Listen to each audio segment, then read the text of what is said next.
এখনকার সময় 10 থেকে 12,000 টাকার ভেতরে বেশ ভালো ভালো স্পেক নিয়ে ভালো ভালো স্মার্টফোন কিন্তু বাজারে চলে এসেছে। তবে এই সবগুলোকে সাইডে রেখে সেরা দুটি স্মার্টফোন নিয়ে কথা বলবো আমরা আজকের এই ভিডিও। প্রথমে থাকছে টেকনো স্পার্ক গো টু। মোবাইলটি 464 জিবি ভেরিয়েন্টটি মাত্র 10,500 টাকার ভেতরে পেয়ে যাবেন। মোবাইলটির ডিসপ্লেতে 6.67 ইঞ্চির এলসিডি ডিসপ্লের সাথে 120 হার্জের রিফ্রেশ রেট থাকছে।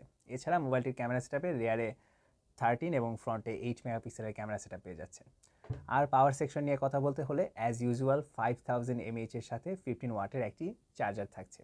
এছাড়াও এই মোবাইলগুলোতে কিন্তু আরও অনেক ফিচার্স রয়েছে যেগুলো আসলে এখানে বলা সম্ভব না। আপনারা কেনার আগে অবশ্যই ইউটিউব থেকে ফুল রিভিউ দেখে নেবেন। সো এবার আমাদের লিস্টের দ্বিতীয় নাম্বারে যে মোবাইলটি রয়েছে সেটি হচ্ছে ZTE Nubia V70 ডিজাইন।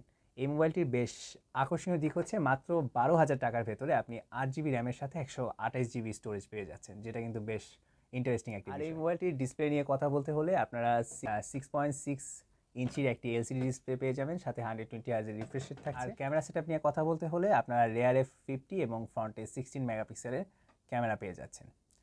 আর ব্যাটারি নিয়ে কথা বলতে হলে সেই একই 5000 mAh এর ব্যাটারি এবং সাথে 22 ওয়াটের একটি চার্জার থাকছে। তো এই ছিল আজকের সেরা দুটি স্মার্টফোন। ভিডিওটি যদি ভালো লেগে থাকে অবশ্যই লাইক করতে পারেন, কমেন্ট করতে পারেন, আর কোন ফোনটি এই দুটোর মাঝে ভালো লেগেছে সেটা অবশ্যই কমেন্ট করে জানিয়ে দিতে পারেন। ভিডিওটি ইনফরমেটিভ মনে হলে অবশ্যই চ্যানেলটি সাবস্ক্রাইব করে যাবেন। ধন্যবাদ।